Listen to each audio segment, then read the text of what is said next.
What's up, YouTube? Hefe coming to you, Captain Awesome's Fish Room. It's Saturday, guys, and I want to start off by apologizing. I didn't get Q&A Friday out to y'all yesterday. I will be doing it today, but I want to go over a few things before I start into that. First and foremost, y'all remember the Feste order I got in yesterday.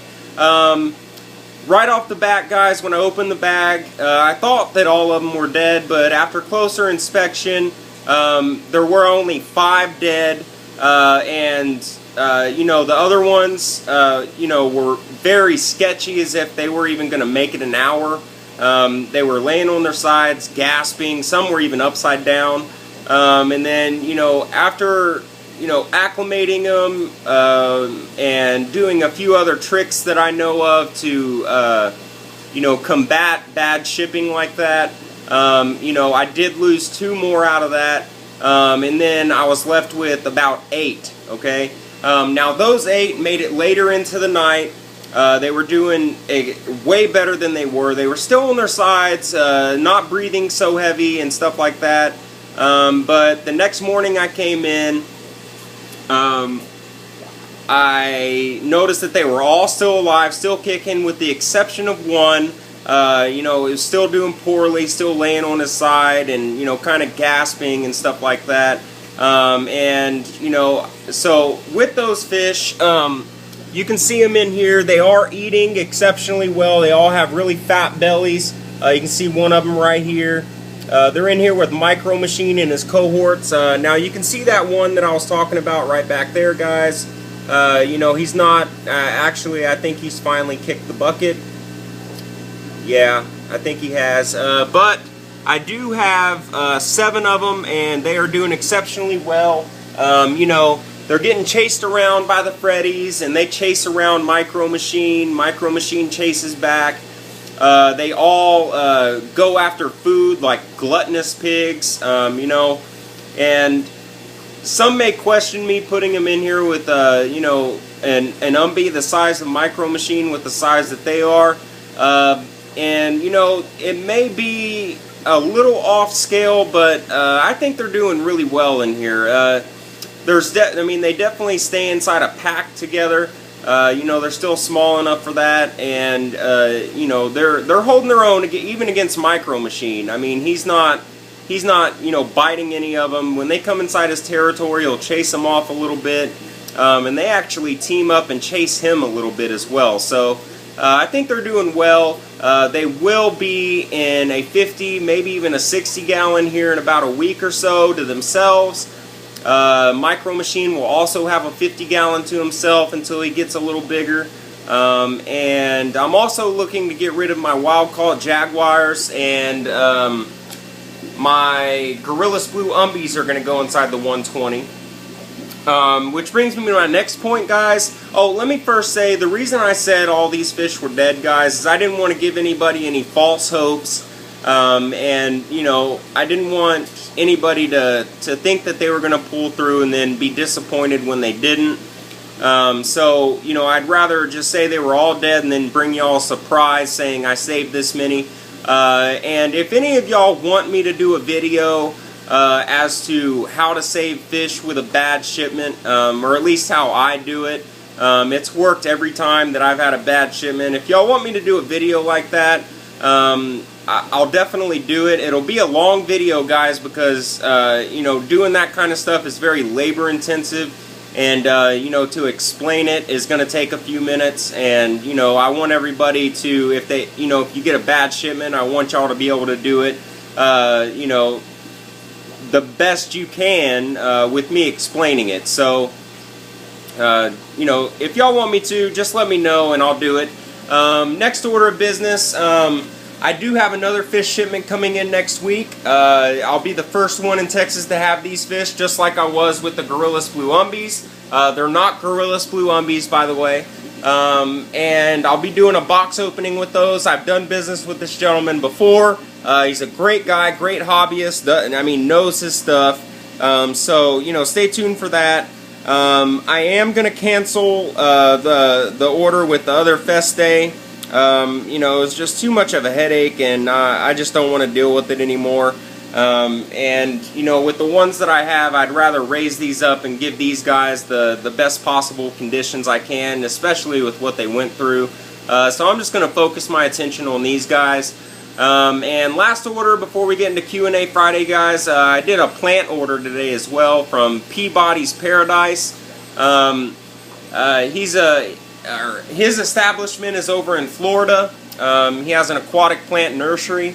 You know, just starting out on YouTube, and he does. I mean, the YouTube channel is Peabody's Paradise, guys. So check it out. Make sure you subscribe because he does give giveaways every week. All you have to do is say "add me," and he gives you a number, and then his bunny actually picks out a spinach leaf with a number on it, and that's who wins. So it's pretty fun to watch. I thought it was very creative. I did a plant order with him today, and we got to talking, and he's going to send some other plants my way for me to do a review on, do an unboxing and stuff like that to try to grow his business. And guys, you know me, I'm all about growing the community. You know, I love that kind of stuff. And he also has a soil that's coming out that I'd love to get my hands on. I don't know if I'm going to be one of the guys to get to do the review on that soil. And do the documentary type thing on it. I'd love to, but I don't know if I am going to be one of those guys yet, so stay tuned for that. And again, it's Peabody's Paradise on YouTube. Make sure you check them out and subscribe, guys. So let's get into Q&A Friday.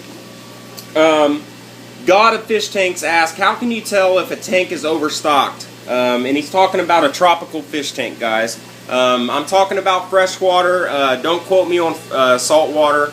You know, I don't really answer too many questions with saltwater. I'm not well versed enough in it to give any solid sound advice. With a few things, yeah, but you know, in all, no. With that question said, I wanna go ahead and throw out the elephant in the room. The inch per gallon rule, guys. Inch of fish per gallon of water rule, guys. Go ahead and throw that out of your mind. Throw it out the window. Ball it up. Throw it in the trash. Light it on fire. It is a dead wrong myth. Okay, the inch per gallon rule is simply unfeasible. Does not work. Crappy advice. Okay, and most of the time you get that from PetSmart or Petco. I think they've changed a little bit over the years, but that's generally where you get that crap at. And I'll give you an example, guys. 12-inch fish, say like a doveye, and then you have 12 1-inch fish like guppies or neon tetras. The bioload that those fish produce is going to be drastically different, okay? You know, one doveye can produce just as much waste in one sitting as 12 neons or 12 guppies, guys. So it definitely is unfeasible, does not work. You know, you can't keep a 12-inch doveye in a 12-gallon tank. You know, it just doesn't work. Even with the smaller fish, neon tetras, they swim a lot, so you can't keep 12 of them in a 12-gallon tank either, you know. So just go ahead and throw that out. You know, the same is true about any other one-size-fits-all rules that you hear, you know, from various places. Now, as far as how you can tell when your tank is overstocked, guys, we'll start with bioload. Bioload is a really important factor when you're trying to figure out if you're overstocked or not. Any measurable amount of ammonia or nitrites in your tank is too much, okay?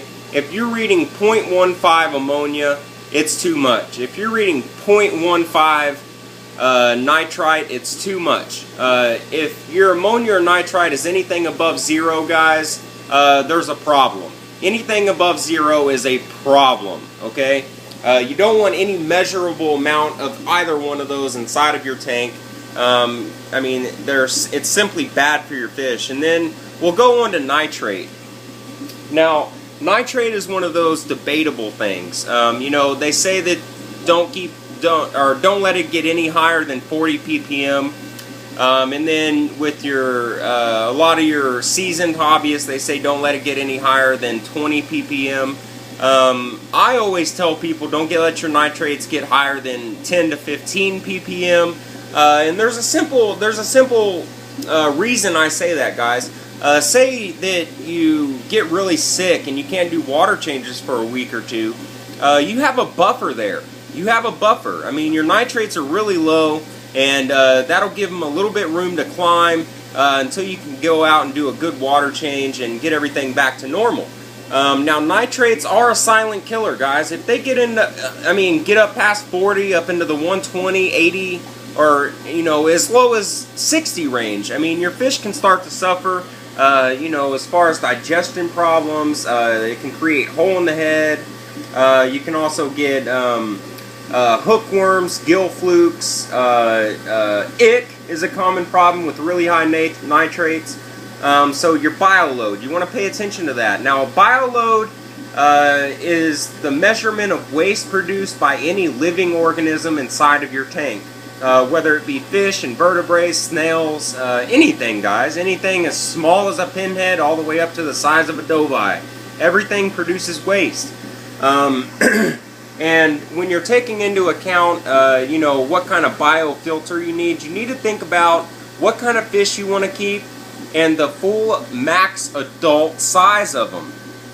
I mean, that cute little 2-inch Oscar that you see at the store, before no time, I mean, it's going to be a 12-inch beast begging for food. And, you don't want to buy a smaller tank in hopes or in planning that you're going to get a bigger one for that fish whenever they get a little bit bigger, because they grow up fast, guys, and before you know it, you got a 12-inch doveye, 12-inch Oscar in a 10-gallon tank, and you don't know what to do. Another thing that you want to look for, guys, if you're battling nitrates on a constant basis, your tank is overstocked. If you do a massive water change, you come back the next day and your nitrates are still above, say, 20 to 40 ppm, your tank is overstocked. You need to get rid of some fish, maybe get another tank. A bigger filter isn't going to help, guys. I mean, it's going to help process the waste being produced faster, but your nitrates are still going to be there. What takes your nitrates out of the water is water changes and denitrators. The best way to take it out of the water is water changes, guys. So filtration will not help with nitrates. Too many times I hear people, oh, I got my Oscar in a 40 breeder, and I'm filtering it for 1,000 gallons, so he'll be fine. No, it won't be fine. Yeah, your filter is going to process the waste that fish produces a lot faster, but your nitrates are still going to build up way fast, guys. And if you have that problem where you're constantly battling nitrates no matter what you do, you're overstocked. Point blank, simple, easy, you're overstocked. And if you don't know what I'm talking about, guys, just go to Google, type in the nitrogen cycle, read up on it, get a good idea and grasp of what ammonia, nitrite, and nitrates are, how they come about and stuff like that. It's fun to read about that stuff. Another way that you can tell if your tank is overstocked that a lot of people don't see is your oxygen demand on the tank. Now, this might sound a little weird, guys, oxygen and water, fish breathing oxygen, that kind of stuff, because they live underwater. But guys, fish do breathe oxygen. A lot of you already know that, some of you may not. But if your tank is overstocked, what you'll start to see, especially if you don't have good filtration on the tank, is you'll see a lot of fish hanging up at the top, kind of looking like they're gasping or breathing heavy, or on the bottom breathing heavy. They won't swim around as much because there's not that much oxygen in the tank, guys.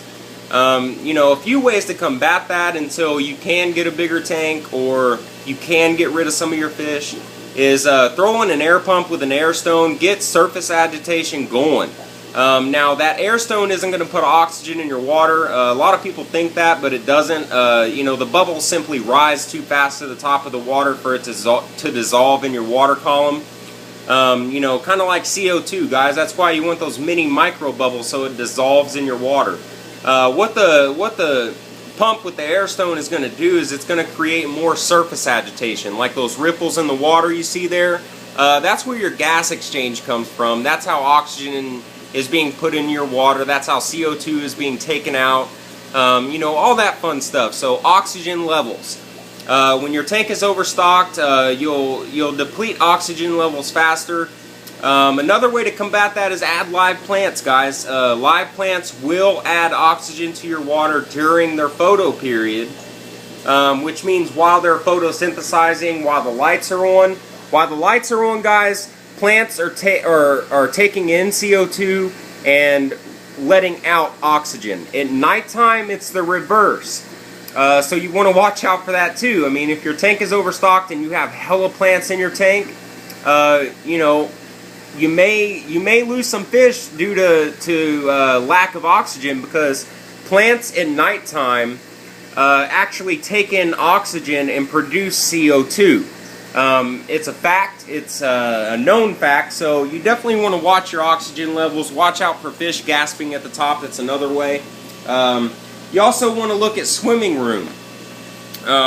You know, if you're looking at your tank and your fish are, you know, just kind of crowded together and can't really swim like they should, like if you have rainbows in your tank, and your rainbows aren't constantly just jetting around the tank, they have to dodge fish, or they can't really, you know, go where they want to go, your tank is overstocked. You know, fish need swimming room to be healthy, to be, you know, in good health in general.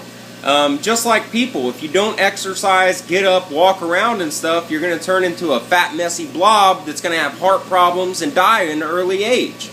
It's just like that with your fish, guys. If your fish don't get, if your fish don't get exercise, they don't get to move around like they should, then they're not going to live a full, healthy life and, you know, give you what you put into them. You also want to look at territorial needs, especially with the fish that we keep, guys, like cichlids. You definitely need territories. And I'll give you a kind of general rule of thumb with it.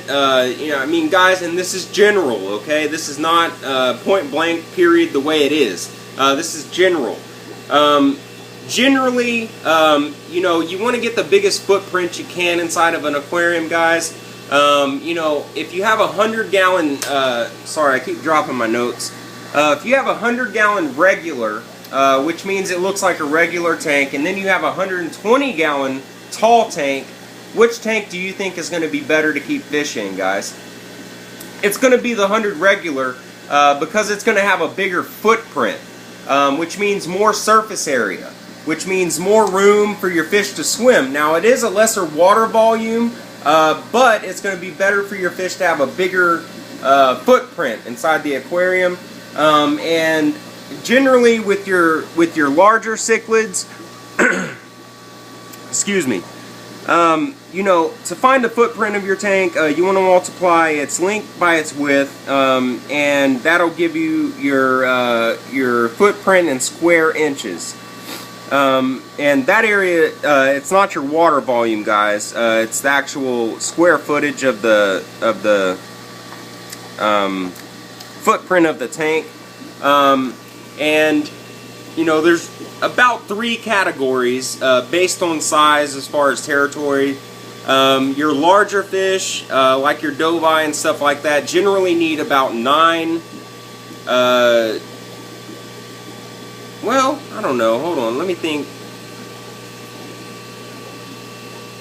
No, this is you know, upwards of 9 inches, guys. They need about 3 square feet of territory. And of course, with your bigger ones, like full-grown dovis and stuff like that, you're going to want about, I'd say anywhere from 10 to 20 square feet of territorial area. Now, I mean, that can change if they're the only fish in the tank. Now, with your medium-sized cichlids, you know, around 4 to 8 inches, you want around 1.5 to 2 square feet of surface area for them. And then with smaller cichlids, you're looking at, you know, around 1 to 1.5 square feet surface area. A lot of smaller cichlids, it can be less, you know, half a foot, or half a square foot, sorry. You know, it just kind of depends on the size of your fish as to, you know, the surface area that they need, guys, which brings me to my next point. If your fish can't make its own territory, you know, African cichlid hobbyists, guys, y'all are the exception. You'll have to keep a bunch of them to keep down aggression, unless you have just an enormous tank that you can set up naturally. Of course, you have to keep a bunch of them, you know, to combat aggression. But with height, you know, a lot of people say, well, I'm getting Ultim Angels. They get, you know, anywhere from 12 to 16 inches in height. So I need a tall tank. You do need a tall tank, but let me tell you this. If you get 120, like this guy over here, and you want to keep 4 Ultim Angels in there with a school of, you know, a few Tetras or whatever, that'll be fine, guys. Don't buy a super tall tank, you know, like that's 6 feet deep. You know, don't do that. Don't go overboard with the height. You know, you want at least, I mean, you want at least double the height of the fish that you're keeping inside the aquarium. And the next thing is, if your fish can't turn around comfortably inside the aquarium, you know, it may be time to get a bigger tank, and more than likely you're having problems with it anyway, as far as it being overstocked, because the fish is too big for the aquarium.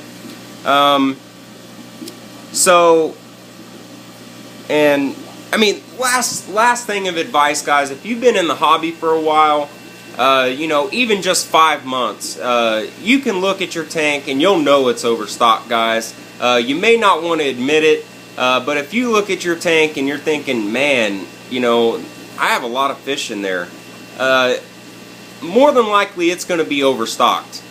You know, simple as that, guys. You know, point blank. You know, there are a lot of people out there that, you know, simply don't care about the fish. They just want a bunch of colorful movement inside of a glass cage. You know, you won't ever really get through to those guys, but anybody that's, you know, really into the hobby, you can look at your tank and you'll know that it's overstocked. Like I can look up here at this 55 and I know it's overstocked, guys. You don't have to tell me, I know it's overstocked. I mean, it may not look overstocked to some of y'all, but I'm really big into my fish having the most space they can. And when I look at this tank, it looks overstocked to me. It would look overstocked with just torque in there to me. So,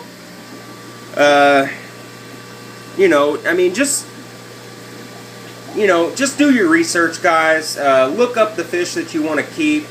Make sure you find out the maximum size they get. And don't, if you're buying your first tank, don't go out and just try to stock it up as soon as you get it set up. It'll save you a lot of problems in the long run. It'll make you a better fish keeper, and it'll also make you happier in the end because you won't lose a bunch. And don't be afraid to ask questions, guys, especially on my channel. If you think your tank may be overstocked, you can shoot me a private message, you can shoot me an email, or you can do a video question on it, guys. It doesn't matter to me. You know, I'll look at it. You know, I'll need to know the size of the tank, what fish you're keeping. A video would be nice. And I'll tell you if it's overstocked, and I won't dog you for it, guys. You know I'm about growing the community and giving out good quality information, so if you have a question for me, make sure you ask. Don't be afraid to ask. I'm never going to dog anybody that asks a question, and I'm never going to say it's a stupid question, because, guys, if it was a stupid question, we would all be stupid and not know anything. Simple as that. So, with that said, guys, hope y'all are having an awesome Saturday. Again, I apologize for bringing it to you a day late, but hope you enjoyed Q&A Friday on the Saturday. And this is what I'm doing. This is what I've done. Stay tuned for more awesome stuff to come. Like always, rate, comment, subscribe. Let me know what y'all are thinking. And we'll see y'all next time. Adios, people.